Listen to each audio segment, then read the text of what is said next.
शिव शिव शिव शिव शिव शिव शिव शिव शिव शिव शिव.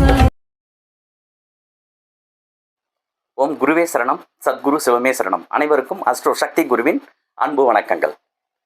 நம்ம இந்த வீடியோவில் என்ன பார்க்க போகிறோம் அப்படின்னா, நடந்து முடிந்த தமிழ்நாடு சட்டமன்ற தேர்தலின் அரசியல் களம் மிக பரபரப்பான ஒரு சூழ்நிலையில் போய்கொண்டிருக்கின்றது. இன்றைய சூழலில் ஆளும் கட்சியே ஆட்சி அமைக்குமா, எதிர்கட்சி ஆட்சி அமைக்குமா, புதியதாக களமிறங்கிய நடிகர் விஜய் அவர்களின் தாவேகா கட்சி ஆட்சி அமைக்குமா என்று மக்கள் மத்தியில் மிகப்பெரிய ஒரு எதிர்பார்ப்பையும் ஆவலையும் பார்த்தீங்கன்னா சந்திச்சுக்கிட்டு இருக்காங்க. அப்போ இதில் பார்த்தீங்க அப்படின்னா, நம்ம இவர்களுடைய ஜாதகத்தை வைத்து பார்த்தீங்கன்னா நம்ம இந்த சொல்லக்கூடிய தேர்தல் முடிவுகள் பார்த்தீங்க அப்படின்னா எடுக்கல.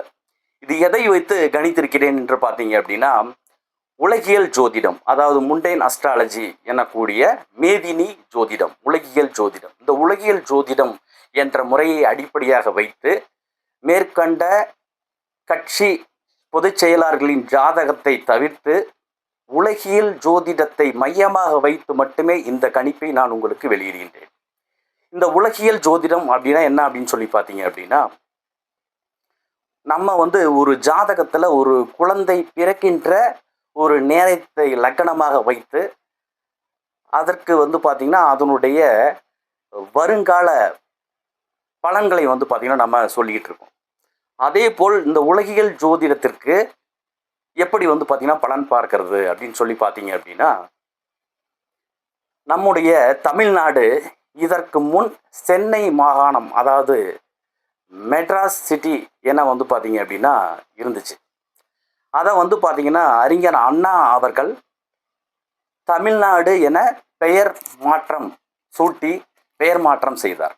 அந்த தமிழ்நாடு சென்னை மாகாணம் பார்த்தீங்கன்னா தமிழ்நாடு என பெயர் சூட்டப்பட்ட அந்த தேதியை லக்கணமாக மையமாக கொண்டு அந்த நேரத்தை மையமாக கொண்டு ஒரு ஜாதகம் கணித்துள்ளேன். அந்த ஜாதகத்தை வைத்து நம்முடைய தமிழ்நாட்டிற்கு நடந்து முடிந்த சட்டமன்ற தேர்தலில் ஆட்சியில் அமரக்கூடியவர்கள் யார், ஆட்சி மாற்றம் ஏற்படுமா, என்ன சொல்கிறது இந்த தமிழ்நாட்டின் ஜாதகம் அப்படின்றத நம்ம இந்த பதிவில் பார்க்க போகிறோம். தெளிவாக பார்க்கலாம். அதில் பார்த்தீங்க அப்படின்னா, தமிழ்நாடு பெயர் சூட்டப்பட்ட தேதி 14/1/1969 காலை 9:30 மணி. இந்த நாள் நேரத்தில் லக்னம் கும்ப லக்னம். லக்னத்தில் சுக்கிரன் இருக்கார்.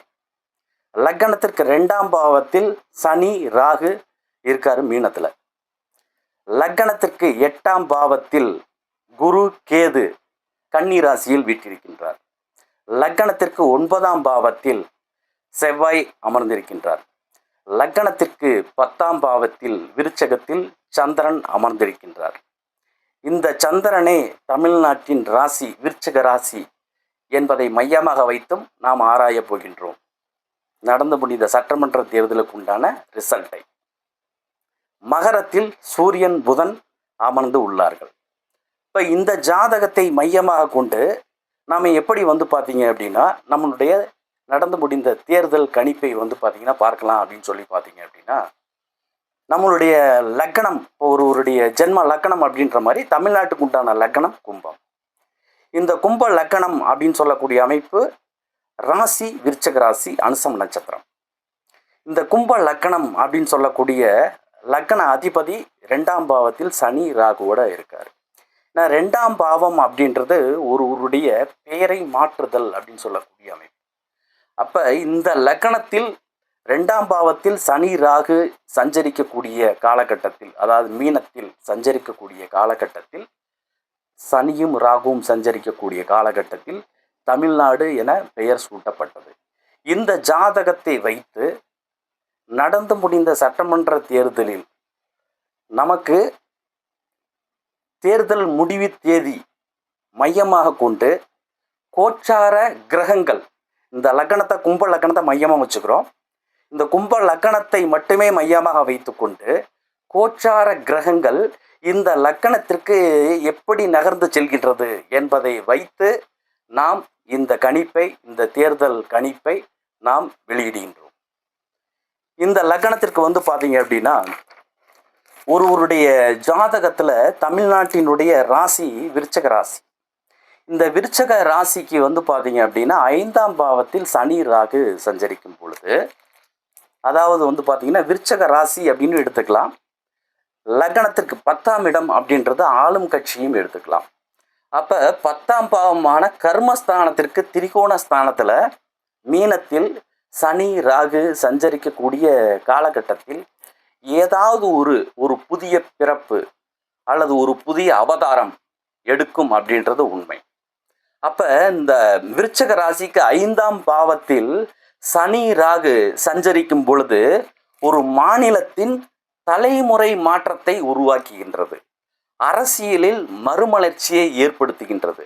இதை நாம் அனுபவத்தில் எப்படி பார்க்கலாம் என்பதை அடுத்து வரக்கூடிய விளக்கங்களில் நாம் தெரிந்து கொள்ளலாம்.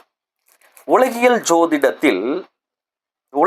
ஜோதிடத்தில் லக்னத்திற்கு 10ஆம் பாவம் ஆளும் கட்சியை குறிக்கும். இப்போ நம்ம கும்ப லக்கணத்தை வச்சுக்கிறோம் மையமாக, எல்லாத்துக்குமே கும்ப லக்கணம் தான். இந்த கும்ப லக்கணத்தை வச்சுக்கிறோம்.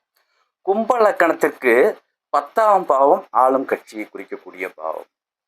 அதற்கு 10ஆம் பாவத்திற்கு 7ஆம் பாவம் ரிஷபம் எதிர்கட்சியை குறிக்கக்கூடிய பாவம். இது ரெண்டும் தான் வந்து இந்த உலகியல் ஜோதிட கணிப்புக்கு ரொம்ப முக்கியமானது. இப்போ நம்ம தமிழ்நாட்டில் ஆட்சி மாற்றம் நிகழுமா அல்லது ஏற்கனவே ஆளுகின்ற கட்சியே தமிழ்நாட்டை ஆளுமா அப்படின்றத எப்படி தீர்மானிக்கிறது அப்படின்னு சொல்லி பார்த்தீங்கன்னா, இந்த கும்ப லக்கணத்திற்கு 10ஆம் பாவம் பாதிப்படைந்த சூழ்நிலையில், கும்ப லக்கணத்திற்கு 10ஆம் பாவம் 10ஆம் அதிபதி பாதிப்படைந்த சூழ்நிலையில் அல்லது பாதிப்படைந்தால் நிச்சயமாக ஆட்சி மாற்றம் நிகழும். இப்போ கும்ப லக்கணத்திற்கு வந்து பார்த்தீங்கன்னா 10ஆம் அதிபதி அப்படின்றது செவ்வாயாக வராரு. இந்த செவ்வாய் வந்து பார்த்தீங்க அப்படின்னா அஸ்தமனம் அடையக்கூடாது. செவ்வாய் சனி ராகு கேது போன்ற கடுமையான பாவ கிரகங்களின் தொடர்பை பெறக்கூடாது. செவ்வாய் நீச்சம் பெறக்கூடாது. இந்த ஒரு விதியை, ஜோதிட விதியை மையமாக வைத்துக்கொண்டு நாம் இந்த கணிப்பை ஆராய்ச்சி செய்யலாம். இந்த உலகியல் ஜோதிடத்தில் ஆட்சி மாற்றம் நிகழுமா என்பதை நிர்ணயம் செய்ய நாம் அவசியம் தெரிந்து கொள்ள வேண்டிய பாவங்கள் அப்படின்னு சொல்லி பார்த்தீங்கன்னா 10ஆம் பாவம், 7ஆம் பாவம், 4ஆம் பாவம், 8ஆம் பாவம். இந்த 4 பாவங்களை வைத்துதான் ஆட்சி மாற்றம் நிகழுமா நிகழாதா என்பதை நாம் தெளிவாக உணர முடியும். நான் முன்பே சொன்னது போல கும்ப லக்கணத்திற்கு 10ஆம் அதிபதி கோச்சாரத்தில் நம்ம எடுத்துக்கிறது எல்லாமே பார்த்தீங்க அப்படின்னா கோச்சார கிரகங்களை மையமாக கொண்டே இந்த பலன்கள் முழுமையாக கணிக்கப்படுகின்றது. கும்ப லக்கணத்திற்கு 10ஆம் அதிபதி செவ்வாய் நான் முன்ன சொன்னது போல 6, 8, 12 மறைந்தாலோ, நீச்சம் பெற்றாலோ, அஸ்தமனம் பெற்றாலோ, சனி ராகு கேதுவுடன் தொடர்பு கொண்டிருந்தாலோ ஆளும் கட்சிக்கு மிகப்பெரிய சரிவையும் பாதிப்பை ஏற்படுத்தும் என நான் ஆய்வு செய்ததில் கண்டுபிடித்த விஷயங்களை உங்களுக்கு நான் இங்கு பகிர்ந்து கொள்கின்றேன். அதேபோல் 4ஆம் பாவம் எதிர்க்கட்சியை குறிக்கக்கூடிய பாவம். அதாவது கோச்சாரத்தில் கும்ப லக்கணத்திற்கு 4ஆம் அதிபதி சுக்கிரன். இந்த சுக்கிரன் நல்ல நிலையில் கோச்சாரத்தில், அதாவது தேர்தல் முடிவுகள் வரும் தேதி என்று நல்ல நிலையில் கோச்சாரத்தில் சஞ்சரித்து கொண்டிருந்தால், அல்லது 4ஆம் அதிபதி ஆட்சி உச்சம் பெற்று வலிமையான நிலையில் இருந்தால், அல்லது 4ஆம் அதிபதி சுப கிரகங்களின் தொடர்பு பெற்றிருந்தால், 4ஆம் அதிபதி வலுவான நிலையில் இருக்கும் பொழுது எதிர்க்கட்சி மிக வலிமையை பெறும். எதிர்க்கட்சி மிக வலிமையை பெறும் என்ற 2வது ரூல். அடுத்து 7ஆம் பாவம் என்பது கூட்டணிகளை குறிக்கக்கூடிய பாவம், கூட்டணி கட்சியை குறிக்கக்கூடிய பாவம். இந்த கும்ப லக்கணத்திற்கு 7ஆம் பாவம் என்று சொல்லக்கூடிய சூரியன். இந்த சூரியன் மிக பாதிப்படைந்தாலோ அல்லது சூரியன் பாவகிரகங்களால் பார்க்கப்பட்டாலோ அல்லது 7ஆம் பாவத்தில் கடுமையான பாவகிரகங்கள் சனி, ராகு, செவ்வாய், கேது போன்ற கிரகங்கள் சஞ்சரித்து கொண்டிருக்கக்கூடிய காலகட்டத்தில் ஆட்சி மாற்றம் நிகழும் என்பதையும் நான் எனது ஆய்வில் கண்டுபிடித்துள்ளேன். அடுத்தபடியாக பார்க்கக்கூடிய பாவம் 8ஆம் பாவம். இந்த 8ஆம் பாவம் அப்படின்றது என்ன அப்படின்னு சொல்லி பார்த்தீங்க அப்படின்னா, இந்த 8ஆம் பாவம் நல்ல நிலையில் இருக்கணும் கோச்சாரத்தில். இப்போ கும்பலக்கணத்திற்கு 8ஆம் பாவத்திற்கு உண்டான அமைப்பு கன்னியாக வருகிறது. இந்த 8ஆம் பாவ அதிபதி புதன் நீச்சம் பெறக்கூடாது, 6-8-12 மறையக்கூடாது, கடுமையான பாவகிரகங்களுடன் சம்பந்தப்படக்கூடாது, அஸ்தமனம் அடையக்கூடாது. அப்போ இந்த புதன் நல்ல நிலையில் இருந்தால் மட்டும்தான் ஆட்சி மாற்றம் நிகழாது. புதன் பாதிப்படைந்து விட்டால் ஆட்சி மாற்றம் ஏற்படும் அப்படின்ற ஒரு விதியும் நம்ம தெரிஞ்சுக்கணும். இந்த 8ஆம் பாவத்தை கடுமையான பாவ கிரகங்கள் பார்த்தாலும் 8ஆம் பாவத்தில் செவ்வாய், சனி, ராகு, கேது போன்ற கிரகங்கள் சஞ்சரித்து கொண்டிருக்கக்கூடிய கோச்சார காலகட்டத்திலும் ஆட்சி மாற்றம் நிகழ்வதை நாம் இந்த ஆய்வில் பார்க்கலாம். ஆட்சி மாற்றத்தை நிர்ணயம் செய்வது எப்படி என பார்த்தோம் என்றால், 10ஆம் அதிபதியை விட 4ஆம் அதிபதி நல்ல வலிமையாக இருந்தால் அங்கே எதிர்கட்சி ஆளும் கட்சியை வெல்லும் அப்படின்ற ஒரு அற்புதமான ரூல் கோச்சாரத்தில். அதே சமயத்தில் கோச்சாரத்தில் 10ஆம் அதிபதியை விட 4ஆம் அதிபதி நல்ல நிலையிலிருந்து வலிமை பெற்றிருந்து தசாபுத்திகளும் சாதகமான காலகட்டமாக இருந்துச்சு அப்படின்னா, அதாவது தேர்தல் முடிவு வரும் நாளன்று சாதகமாக இருந்தால் நிச்சயமாக ஆளும் கட்சியை எதிர்கட்சி வீழ்த்தும் அப்படின்ற ஒரு அற்புதமான ரூல். இதையும் நம்ம தெரிஞ்சுக்கணும். இப்போ 4 பாயிண்ட் பார்த்தீங்கன்னா பார்த்துட்டோம். ஆட்சி மாற்றத்துக்கு பார்த்தீங்க அப்படின்னா 10ஆம் பாவம் முக்கியம், 4ஆம் பாவம் முக்கியம், 7ஆம் பாவம் முக்கியம், 8ஆம் பாவம் அப்படின்றது முக்கியம். அதில் இந்த 8ஆம் பாவத்தில் கடுமையான பாவ கிரகங்களோ அல்லது 8ஆம் அதிபதி அஸ்தமனம் அடைந்தாலோ அல்லது 8ஆம் பாவத்தை கடுமையான பாவ கிரகங்கள் பார்த்தாலோ மிகப்பெரிய ஒரு அரசியல் மாற்றத்தை உருவாக்குகின்றது என்பதை நாம் இந்த ஆய்வில் நம்ம கண்டிப்பாக பார்க்கலாம். ஓகேங்களா? இப்போ நம்ம பார்க்கக்கூடியது பார்த்தீங்கன்னா 1996 அன்று தேர்தல் முடிவு தேதியை மையமாக வைத்து கணிக்கப்பட்ட ஒரு ஜாதகத்தை நம்ம எடுத்துக்கிறோம். 1996 சட்டமன்ற தேர்தல் நடந்த முடிவு தேதியான 12/5/96 அன்று வெளியானது. அன்றைய காலகட்டத்தில் கோச்சார கிரகங்கள் எப்படி இருந்தது என்பதை நம்ம இப்போ பார்க்கலாம். கும்ப லக்கணம் அப்படின்றத நம்ம மையமாக வச்சுக்கிறோம். ஏன்னா தமிழ்நாட்டினுடைய லக்கணம் கும்பந்தான். இந்த கும்ப லக்கணத்தில் கோச்சாரத்தில் அன்றைய கிரக நிலைகளில் சந்திரன் இருக்கார். கும்ப லக்கணத்தில் புரட்டாதி நட்சத்திரத்தில் சந்திரன் அதிலேயே இருக்கார். 2ஆம் பாவமான மீனத்தில் சனி, கேது சஞ்சரித்து கொண்டிருக்கின்றார்கள்.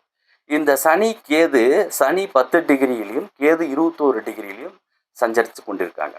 ஒரு 11 டிகிரி இடைவெளி தான் பார்த்திங்கன்னா இருக்குது. 3ஆம் பாவத்தில் சூரியனும் செவ்வாயும் சஞ்சரிச்சுட்டு இருக்காங்க 1996. அங்கே செவ்வாய் ஆட்சி பெற்றிருந்தாலும், அதாவது மேஷத்தில் சூரியன் செவ்வாய் சஞ்சரித்து அங்கே செவ்வாய் ஆட்சி பெற்றிருந்தாலும் அஸ்தமனம் அடைகின்றார், அஸ்தங்க தோஷம் அடைகின்றார். புதன் 4ஆம் பாவத்தில் ரிஷபத்தில் இருக்கின்றார்.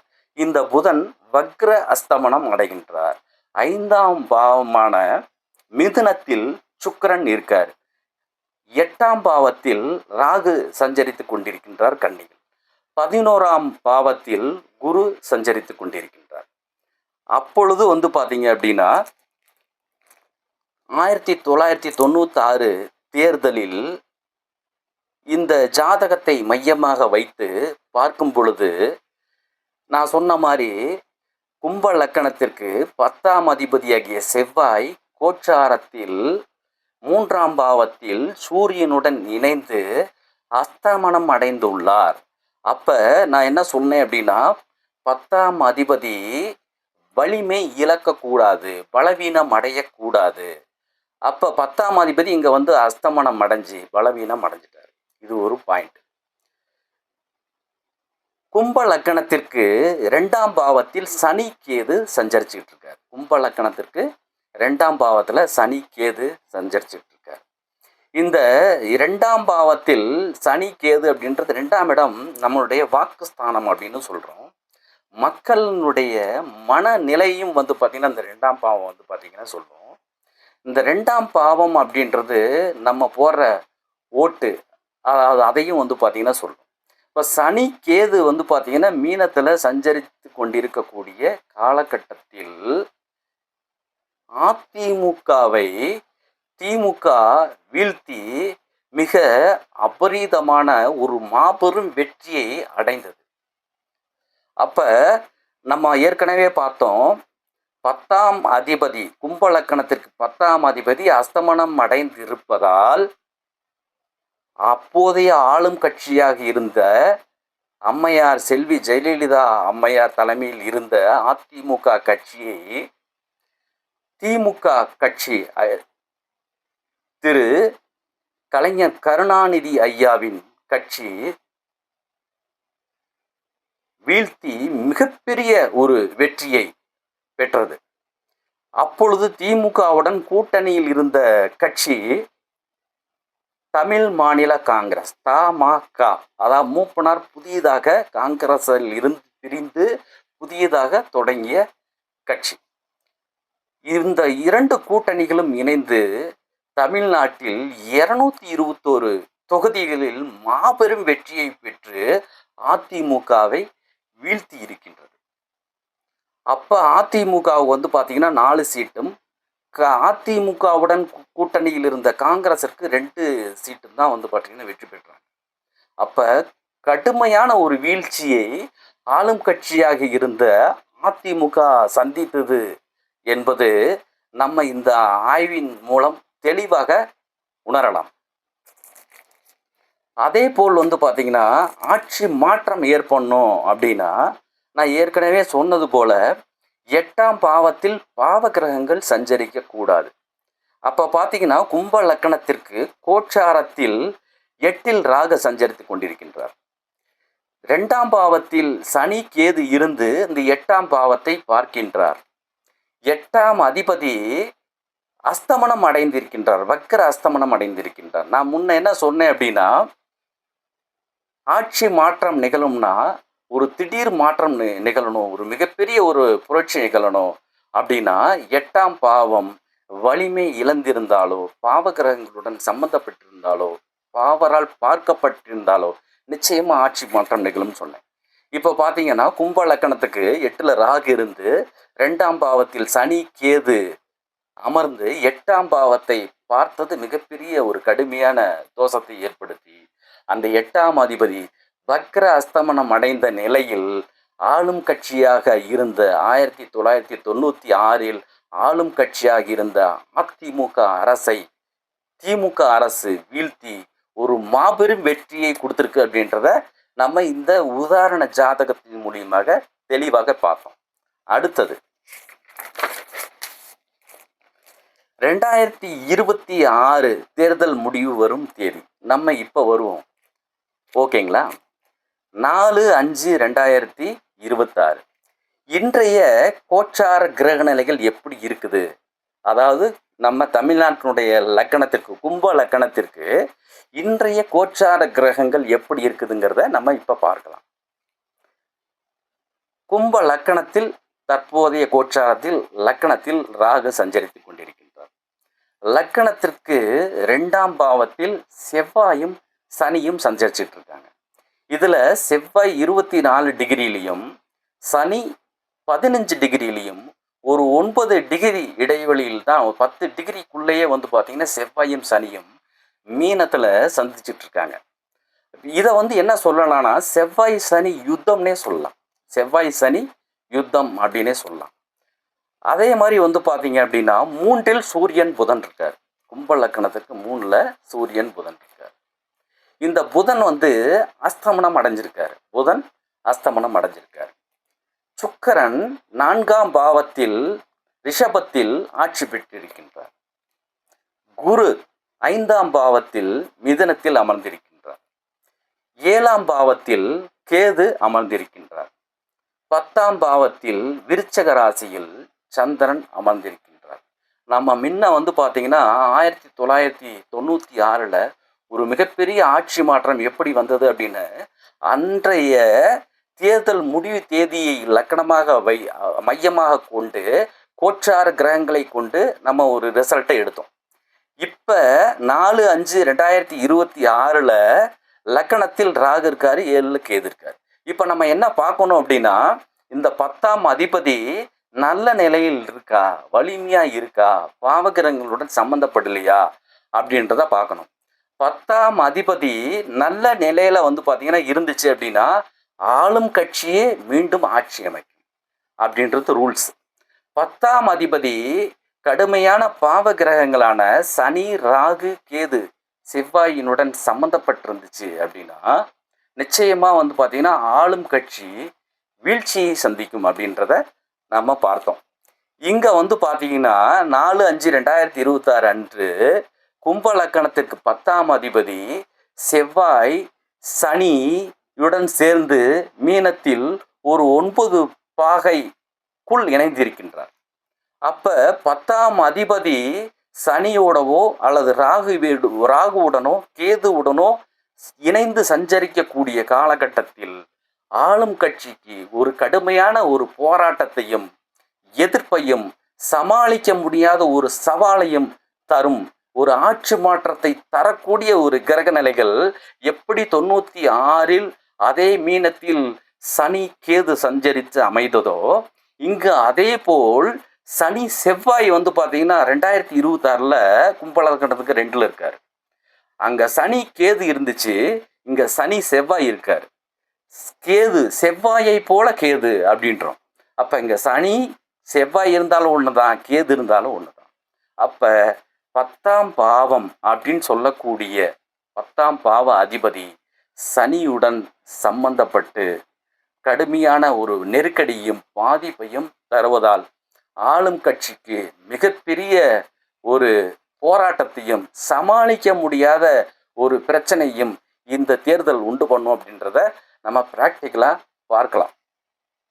அதே போல் நான் என்ன சொல்லியிருக்கேன் அப்படின்னா, லக்கணத்திற்கு கும்ப லக்கணத்திற்கு 8ஆம் அதிபதி செவ்வாய், கும்ப லக்கணத்திற்கு 8ஆம் அதிபதி புதன் நல்ல நிலையில் இருக்கணும் அப்படின்னு சொல்லியிருக்கேன். இந்த புதன் சூரியனுடன் இணைந்து அஸ்தமனம் அடைஞ்சிட்டார். அப்போ நம்ம 96லையும் பார்த்தீங்கன்னா புதன் வக்ர அஸ்தமனம் அடைஞ்சிருந்தார். 2026லையும் பார்த்தீங்கன்னா புதன் அஸ்தமன தோஷத்தில் இருக்கார். அப்போ 8ஆம் பாவம் பார்த்தீங்கன்னா ஒரு மிகப்பெரிய ஒரு மாற்றத்தை தரணும்னா 8ஆம் பாவம் தான் மெயின். இந்த 8ஆம் அதிபதி கெட்டு போயிடுச்சு அப்படின்னா தான் மிகப்பெரிய ஒரு மாற்றத்தை ஏற்படுத்தி கொடுக்கும்.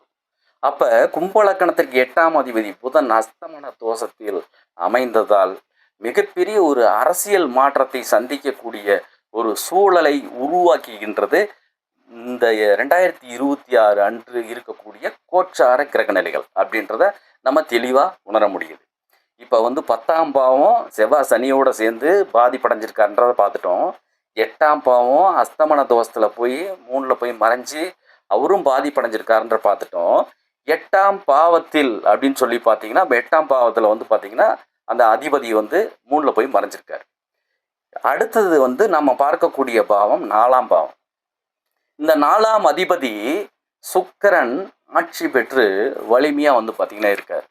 4ஆம் அதிபதி சுக்கிரன் ஆட்சி பெற்று வலிமையாக இருக்கார் ரிஷபத்திலேயே, நம்ம தேர்தல் முடிவு வரும் தேதி அன்று. இந்த சுக்கிரன் பார்த்தீங்கன்னா நம்ம 4ஆம் பாவத்தை என்ன சொன்னோம்னா எதிர்கட்சி அப்படின்னு சொன்னோம். 4ஆம் பாவத்தை 10ஆம் பாவத்தை ஆளும் கட்சியாகவும் 4ஆம் பாவத்தை எதிர்கட்சியாகவும் நம்ம இந்த உலகியல் ஜோதிட கணிப்பில் எடுக்கணும்.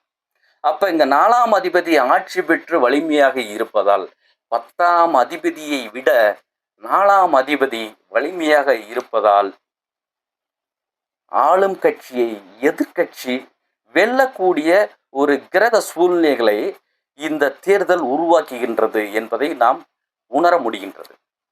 அதேபோல் 1 7 பாவம் கூட்டணி கட்சிகளை குறிக்கக்கூடிய பாவம். இந்த 1 7 பாவத்தில் சனி, ராகு, கேது போன்ற பாவகிரகங்கள் சஞ்சரிக்கக்கூடிய ஒரு காலகட்டத்தில் தான் கூட்டணி ஆட்சியில் சில குழப்பங்கள் ஏற்பட்டு ஒரு மிகப்பெரிய ஒரு மாற்றத்தை ஏற்படுத்தி கொடுக்கும் அப்படின்றத நம்ம அதுவும் அனுபவத்தில் பார்க்க முடிகின்றது. ஆதலால் இந்த தேர்தல் பார்த்தீங்க அப்படின்னா, லக்கணத்தில் ராகு, கும்ப லக்கணத்தில் ராகு, ராகு ஒரு பிரம்மாண்டமான கிரகம், ஒரு புரட்சிகரமான ஒரு கிரகம், ஒரு மாற்றத்தை ஏற்படுத்தக்கூடிய ஒரு கிரகம். அது கும்ப லக்கணத்தில், தமிழ்நாட்டின் கும்ப லக்கணத்திலேயே சஞ்சரித்து கொண்டிருப்பது தமிழ்நாட்டின் அரசியல் வரலாற்றில் ஒரு மிகப்பெரிய ஒரு மாற்றத்தை சந்திக்கக்கூடிய சூழ்நிலை உருவாக்குகின்றது. நம்ம இதை தெளிவாக பார்த்துட்டோம். இதில் இந்த 2026 தேர்தலில் ஒவ்வொரு கட்சியும், இதில் முக்கியமாக இருக்கக்கூடிய கட்சியை மட்டும் நம்ம எடுத்துக்கிறோம். இந்த திமுக, அதிமுக, தாவேகா, இந்த 3 கட்சிகள் எத்தனை தொகுதிகளை பெறும் என்ற ஒரு பட்டியலை உங்களுக்கு பார்த்தீங்கன்னா நான் காமிக்கிறேன்.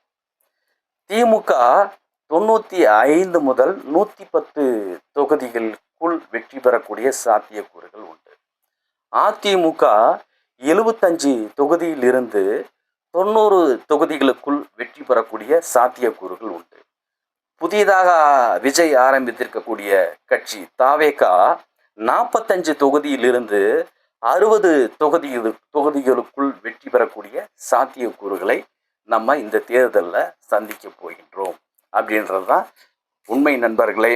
இதில் ஒரு முக்கியமான விஷயம் என்ன அப்படின்னு சொல்லி பார்த்தீங்க அப்படின்னா, 1996 திமுக தமாக, அதாவது தமிழ் மாநில காங்கிரசுடன் இணைந்து 221 தொகுதிகளில் வெற்றி பெற்று அன்றைய ஆளும் கட்சியை வெற்றி பெற்றது.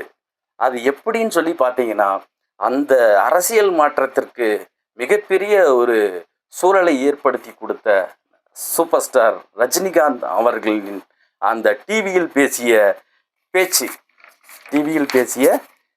மிகப்பெரிய பார்த்தீங்கன்னா ஒரு பெரிய மாற்றத்தை ஏற்படுத்தி கொடுத்தது. அது அவர் என்ன சொல்லியிருந்தார் அப்படின்னு பார்த்தீங்கன்னா, மீண்டும் ஜெயலலிதா ஆட்சிக்கு வந்தால் தமிழ்நாட்டை ஆண்டவனாலும் காப்பாற்ற முடியாது என்ற அந்த ஒரு குரலோசையை எழுப்பி அதிமுகவின் ஆட்சி பலத்தை குலைத்து திமுகவை மாபெரும் வெற்றியை சந்திக்க வைத்தது 1996. இப்போ 2026 பார்த்தீங்க அப்படின்னா, அதே சூழ்நிலையில் இப்போ இருக்கக்கூடிய ஆளும் கட்சியை வீழ்த்தி அதிமுக முன்ன எப்படி தமாகவுடன் பார்த்தீங்கன்னா திமுக இருந்துச்சு, இப்போ அதிமுகவுடன் தாவேகா, தமிழக வெற்றி கழகம், தாவேகா 2 பக்கம் பாருங்க ஒற்றுமை ஒரு சிறப்பாகவே இருக்கு. அப்போ ரஜினி அவருடைய குரல் கொடுத்து அரசியல் ஒரு புரட்சியை உண்டு பண்ணார். இப்பொழுது நடிகர் விஜய் அவர்கள் அரசியலில் ஒரு புரட்சியை ஏற்படுத்தி ஒரு புதிய கட்சியை ஏற்படுத்தி தமிழகத்தில் ஒரு ஆட்சி மாற்றத்தை கொண்டு வர வேண்டும் என்ற முனைப்புடன் செயல்பட்டு கொண்டுள்ளார். அப்போ நம்ம பார்த்த கால்குலேஷன் தான் வச்சு பார்க்கும் பொழுது 10ஆம் அதிபதி செவ்வாய் சனியுடன் சேர்ந்து யுத்தத்தில் இருப்பது மிகப்பெரிய ஒரு கடுமையான ஒரு குற்றம் அப்படின்றத பார்த்தோம். 7ஆம் பாவத்தில் கேது லக்னத்தில் ராகு சஞ்சரிப்பது கூட்டணி கட்சிகளில் குழப்பங்களை ஏற்படுத்தி ஒரு மிகப்பெரிய ஒரு மாற்றத்தை சந்திக்கும் அப்படின்றதையும் நாம் பார்த்தோம். 4ஆம் அதிபதி சுக்கிரன் ஆட்சி பெற்று இருப்பதால் இன்றைய ஆளும் கட்சியாக இருக்கக்கூடிய திமுகவை அதிமுக மீண்டும் வீழ்த்தும் என்ற ஒரு அற்புதமான ஒரு கணிப்பையும் பார்த்தீங்கன்னா பார்த்தோம். இப்போ இதில் பார்த்தீங்க அப்படின்னா, நான் இது எந்தெந்த கட்சி எத்தனை தொகுதியில் வெற்றி பெறுன்ற பட்டியலை நான் முன்னாடியே கொடுத்துருந்தேன். இப்போ நம்ம இதெல்லாம் வச்சு பார்க்கும் பொழுது இன்றைய சூழ்நிலையில் திமுக பெரும்பான்மையுடன் ஆட்சி அமைக்குமா என்ற ஒரு சந்தேகத்தை இந்த ஆய்வின் மூலம் நாம் தெளிவாக உணர முடிகின்றது. அதாவது தொங்கு சட்டசபை என்பதை உறுதிப்படுத்தியுள்ளதுன்றத நம்ம மறுபடியும் ஒரு ஆய்வில் பார்க்கலாம். அதாவது 13வது சட்டமன்ற தேர்தல் தொங்கு சட்டசபை அமைந்தது. அது அன்று அந்த 13வது சட்டமன்ற தேர்தல் முடிவுகள் ரிசல்ட் வெளியான நாள் வந்து பார்த்தீங்கன்னா 11/5/2006. 11/5/2006. அப்போ வந்து பார்த்தீங்க அப்படின்னா திமுக 96 வெற்றி பெற்றிருந்துச்சு. காங்கிரஸ் மற்றும் பிற கட்சி கூட்டணிகளுடன் இணைந்து 5 ஆண்டுகள் அந்த தொங்கு சட்டசபையை அமைத்து 5 ஆண்டுகள் முழுமையான ஆட்சியை தந்தது. அப்போ இருக்கக்கூடிய கிரக சூழ்நிலையை நம்ம இப்போ பார்க்கலாம். அதாவது 11/5/2006 வந்து பார்த்தீங்க அப்படின்னா கும்ப லக்கணத்தை அப்படியே வச்சுக்கோங்க, தமிழ்நாட்டோட லக்கணம். இந்த கும்ப லக்கணத்திற்கு 11/5/2006 கோச்சார கிரக நிலைகள் ராகு சுக்கிரன் சஞ்சரித்து கொண்டிருக்கின்றார். ராகு சுக்கிரன் இருக்கார். சூரியன் புதன் வந்து பார்த்தீங்கன்னா 3ல மேஷத்தில் வந்து பார்த்தீங்கன்னா இருக்கார். செவ்வாய் அப்படின்னு சொல்லக்கூடிய கிரகம் வந்து பார்த்தீங்க அப்படின்னா மிதுனத்தில் இருக்கார். சனி அப்படின்னு சொல்லக்கூடிய கிரகம் வந்து பார்த்தீங்க அப்படின்னா கடகத்தில் இருக்கார். கேது கன்னி ராசியில் இருக்கின்றார். சந்திரன் குரு துலாம் ராசியில் இருக்கின்றார்.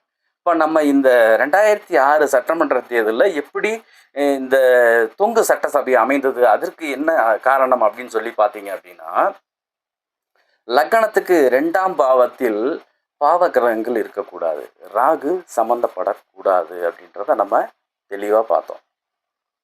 அதே மாதிரி 4ஆம் அதிபதி உச்சம் பெற்றிருந்தால் அன்றைய சூழ்நிலையில் எதிர்க்கட்சியாக இருக்கக்கூடிய கட்சி வெற்றியை பெறும் அப்படின்றதையும் பார்த்தோம். 8ஆம் அதிபதி கும்பலக்கணத்திற்கு 8ஆம் அதிபதி அஸ்தமனம் அடைஞ்சிச்சு. கும்பலக்கணத்திற்கு 8ஆம் அதிபதி புதன் வந்து அன்னைக்கு அஸ்தமனம் அடைஞ்சிருக்காரு. அப்போ 8ஆம் அதிபதி கடுமையான பாவகிரகங்களுடன் சம்பந்தப்பட்டாலோ அஸ்தமனம் அடைந்தாலோ நிச்சயமாக ஒரு மிகப்பெரிய அரசியல் மாற்றத்தை உருவாக்கும் அப்படின்றத நம்ம தெளிவாக பார்த்தோம்.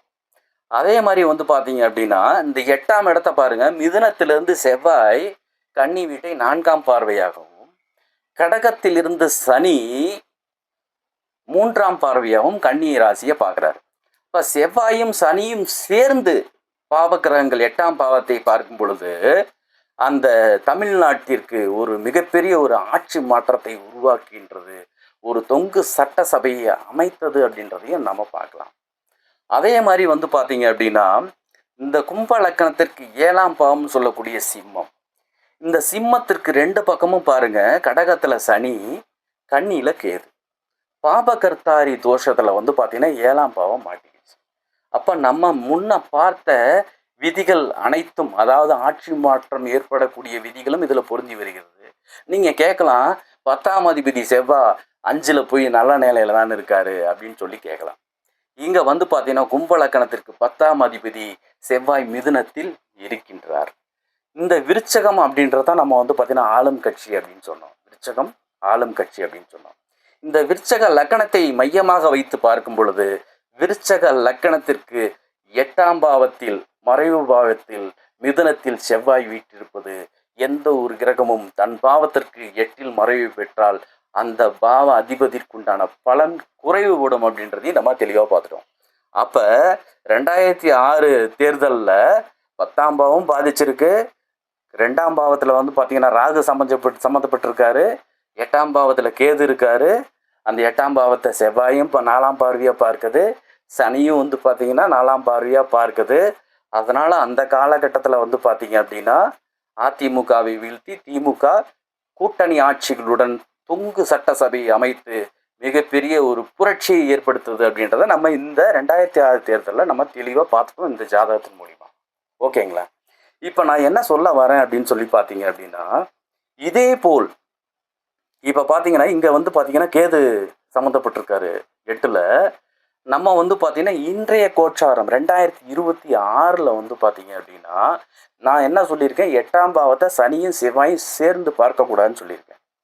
இப்போ கும்ப லக்கணத்திற்கு இன்றைய கோச்சாரத்தில், அதாவது 2026 4/5/2026 அன்றைய கோச்சாரத்தில் கும்ப லக்கணத்திற்கு 2ல் சனி செவ்வாய் அமர்ந்து 8ஆம் இடத்தை கன்னியை கடுமையான வந்து பார்த்தீங்கன்னா தன்னுடைய பார்வையால் 7ஆம் பார்வையால் பார்ப்பதால் 8ஆம் பாவம் மிக கடுமையான ஒரு பாதிப்பை சந்திக்கின்றது.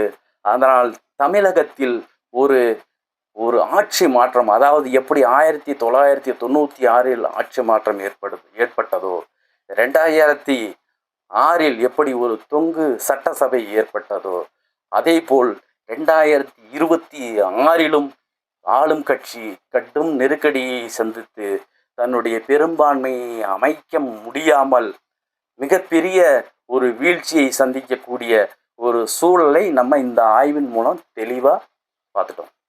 இதில் ஒரு விசேஷம் என்ன அப்படின்னு சொல்லி பார்த்தீங்க அப்படின்னா, நீங்கள் பாருங்க, பிரளய ராசி அப்படின்னு சொல்லக்கூடிய கடகம், விருச்சகம், மீனம். பிரளய ராசிங்கிறது கடகம், விருச்சகம், மீனம். இந்த பிரளய ராசி அப்படின்றது ஒரு புதியதாக ஒரு பேரழிவு ஏற்பட்டு புதியதாக ஒரு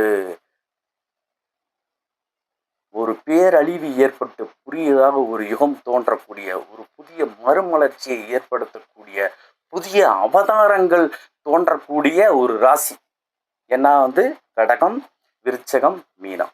அதில் மகா பிரளய ராசி அப்படின்னு சொல்லி பார்த்தீங்க அப்படின்னா சனிதான். இந்த மகா பிரளய ராசி அப்படின்றது வந்து பார்த்தீங்க அப்படின்னா மீனம். இந்த மீனத்தில் வந்து பாருங்க சனி சஞ்சரிச்சிட்டு இருக்காரு. நம்ம இதில் வந்து பார்த்தீங்க அப்படின்னா 1996 சனி மீனத்தில் தான் இருந்தார். அப்போ ஆளும் கட்சியை வீழ்த்தி எதிர்கட்சி மிகப்பெரிய வெற்றியை சந்தித்தது. இப்பொழுது 2026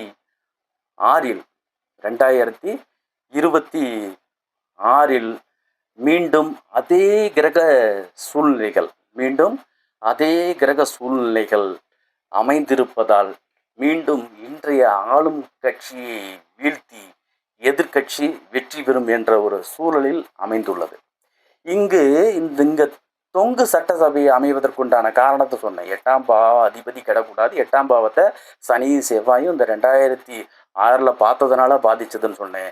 அதே போல் இந்த 2026 தேர்தலினுடைய கோச்சார கிரகநிலைகள் அமைப்புப்படியும் புதன் அஸ்தமனம் அடைந்திருக்கின்றார். சனி செவ்வாய் வந்து பார்த்தீங்க அப்படின்னா கன்னிராசியை பார்ப்பதால் நிச்சயமாக தமிழகத்தில் ஒரு புதிய அரசியல் மாற்றத்தை தமிழ்நாடு சந்திக்கும் என்பதில் எந்த அளவில் மாற்றமில்லை. இது என்னுடைய ஆய்வின் அடிப்படையில் எடுத்த ஜாதக கிரக அமைப்புகள். ஓகேங்களா? இப்போ இதில் வந்து பார்த்தீங்க அப்படின்னா நீங்கள் பாருங்கள், இந்த பிரளய ராசியில் சனி இருக்கும்போது எல்லாமே பார்த்தீங்கன்னா ஒரு ஆட்சி மாற்றத்தை கொடுக்குது. இதுக்கு ஒரு முன்னாடி ஒரு உதாரணம் சொல்லணும்னு வச்சுங்களேன். 1967 எலெக்ஷன் நடந்துச்சு. இந்த 1967 மிக பெரும்பான்மையுடன் ஆட்சி செய்து வந்த காங்கிரஸை நம்மளுடைய திரு அறிஞர் அண்ணா அவர்களுடைய தலைமையில் திமுக அரசு 1997 வீழ்த்தி ஒரு மிகப்பெரிய வந்து பார்த்தீங்கன்னா வெற்றியை தந்தது. அப்போ வந்து அந்த அறிஞர் அண்ணா முதல் வெற்றியை வந்து பார்த்தீங்கன்னா திமுக வந்து வெற்றி பெறுறது 1997. அப்பொழுதும் கோச்சாரத்தில் சனி பகவான் மீனத்தில் சஞ்சரித்தார். 2006 வந்து பார்த்தீங்க அப்படின்னா தேர்தலிலும் சனி பகவான் மீனத்தில் சஞ்சரித்தார். அப்பொழுது அதிமுக அரசை திமுக அரசு வீழ்த்தி வெற்றி பெற்றது. இப்பொழுது 2026 தேர்தலிலும் திமுக வெற்றி பெறுமா? அப்போல்லாம் திமுக தானே வந்துச்சு, இப்போ வெற்றி பெறுமான்னு நீங்கள் சொல்லி கேட்கலாம். இங்கே என்ன கால்குலேஷன் அப்படின்னு சொல்லி பார்த்தீங்க அப்படின்னா, ஆளும் கட்சியாக இருக்கக்கூடிய கட்சி மிகப்பெரிய வீழ்ச்சியை சந்திக்கும், அதாவது ஒரு புதிய மாற்றத்தை, ஒரு புதிய அவதாரத்தை, தமிழ்நாட்டின் ஒரு புதிய மறுமலர்ச்சியை உருவாக்கக்கூடிய ஒரு அமைப்பு தற்பொழுது சஞ்சரிக்கக்கூடிய சனி மீனத்தில் சஞ்சரிப்பதால் நிச்சயமாக தமிழ்நாட்டிற்கு ஆட்சி மாற்றம் ஏற்படும் அப்படின்றத நம்ம தெளிவாக பார்க்குறோம். ஓகேங்களா? இப்போ பாருங்கள், எல்லாமே பாருங்கள், மீனத்தில் சனி இருக்கும்போது எல்லாமே ஆட்சி மாற்றம் நிகழ்ந்திருக்கின்றது அப்படின்னு சொல்லிட்டு. ஆதலால் 96 ஆளும் கட்சியாக இருந்த அதிமுகவை வீழ்த்தி திமுக வெற்றி பெற்றதோ, அதே போல் 2026 ஆளும் கட்சியாக இருக்கக்கூடிய திமுகவை வீழ்த்தி அதிமுக வெற்றி பெறுமா என்பதை இந்த ஜோதிடத்தின் ஆய்வு. இதில் பார்த்தீங்கன்னா கோச்சாரத்தில் ஆளும் கட்சியை குறிக்கக்கூடிய சுக்கிரன் ஆட்சி பலத்துடன் வலிமை பெற்று இருப்பதையும் நம்ம பார்க்க முடிகின்றது. இருந்தாலும் நம்ம 2006 தொங்கு சட்டசபை பார்த்திங்கன்னா அமைஞ்சிச்சு. அதற்குண்டான கிரக அமைப்பையும் பார்த்தோம். ஆதலால் இந்த தேர்தல் ஒரு மிகப்பெரிய ஒரு மாற்றத்தை சந்திக்கக்கூடிய ஒரு தேர்தலாக இருக்கும். யாரும் பெரும்பான்மையுடன் ஆட்சி அமைப்பது மிகவும் ஒரு கடினமான ஒரு சூழலை பார்த்திங்கன்னா ஏற்படுத்தி கொடுக்கக்கூடிய ஒரு அமைப்பை பார்த்திங்கன்னா உருவாக்கலாம். ஆதலால் 2026 தேர்தலில் அதிமுக தாவேகாவுடன் இணைந்து ஒரு மாபெரும் கூட்டணியை உருவாக்கி தொங்கு சட்டசபையை அமைத்து வெற்றி பெறுமா என்பதை நானும் உங்களுடன் பொறுத்திருந்து பார்க்கின்றேன் நண்பர்களே. இதில் ஒரு முக்கியமான விஷயம் என்ன அப்படின்னு சொல்லி பார்த்தீங்கன்னா, இது என்னுடைய ஆய்வு. இதில் ஒரு முக்கியமான விஷயம் என்ன அப்படின்னு சொல்லி பார்த்தீங்க அப்படின்னா, சனி பார்த்தீங்க அப்படின்னா மீனத்தில் சஞ்சரிக்கும் போது எல்லாமே பார்த்தீங்கன்னா திமுக தான் வெற்றி பெற்றிருக்கு. அதாவது பார்த்தீங்கன்னா 1967 அறிஞர் அண்ணா தலைமையில் இருந்த திமுக அரசு வெற்றி பெற்றது. 1996 கலைஞர் ஐயா கருணாநிதி ஐயாவினுடைய தலைமையில் திமுக மாபெரும் வெற்றியை பெற்றது. 2026 சனி அங்கே தானே இருக்காரு, மீண்டும் ஸ்டாலின் தானே ஆட்சி அமைப்பார் அப்படின்னு சொல்லி நீங்கள் கேட்கலாம். நான் என்னுடைய ஆய்வை கூறிவிட்டேன். கிரகங்களின் சூழ்ச்சி எப்படி என்று நமக்கு தெரியாது. இருந்தாலும் என்னுடைய ஆய்வில் பிரளய ராசியில் மகா பிரளய ராசியில் இருக்கக்கூடிய சனி ஒரு புதிய அவதாரத்தை, ஒரு புதிய கட்சியை, ஒரு புதிய மாற்றத்தை, தமிழ்நாட்டிற்கு ஒரு புதிய மறுமலர்ச்சியை ஏற்படுத்தியே தீருவார் என்பதுதான் என்னுடைய ஆய்வின் தேர்தல் முடிவுகள் நண்பர்களே. இந்த ஆய்வு உங்களுக்கு எப்படி இருந்துச்சு அப்படின்னு சொல்லிட்டு கமெண்ட்டில் பார்த்தீங்கன்னா போடுங்க. இது என்னுடைய அதாவது கட்சி சார்பற்ற ஒரு அரசியல் பதிவு தான் இது. அதாவது என்னுடைய முழுக்க ஒரு ஆய்வின் தன்மையாக ஆய்வின் அடிப்படையாக கொண்ட ஒரு ஜோதிட கருத்து கணிப்பு அப்படின்றத நான் உங்கள்கிட்ட தெளிவாக தெரிவித்து கொள்கின்றேன் நண்பர்களே. இவ்வளவு தூரம் இந்த வீடியோவை மிக பொறுமையாக பார்த்து ரசித்த அன்பு உள்ளங்களுக்கு என்னுடைய மனமார்ந்த நன்றிகளை தெரிவித்துக் கொள்கின்றேன். வெற்றி வாய்ப்பு இறைவன் கையில். அதாவது பிரளய ராசியில் சனி இருக்கும் பொழுது ஒரு ஆட்சி மாற்றத்தை உருவாக்குகின்றது என்பதுதான் என்னுடைய கணிப்பு. ஆதலால் இந்த பிரளய ராசியில் மீனத்தில் சனி சஞ்சரிக்கக்கூடிய காலகட்டங்கள் ஆட்சி மாற்றத்தை உருவாக்குமா என்பதை நானும் உங்களுடன் கைகோர்த்து பார்க்கின்றேன். நன்றி, வணக்கம்.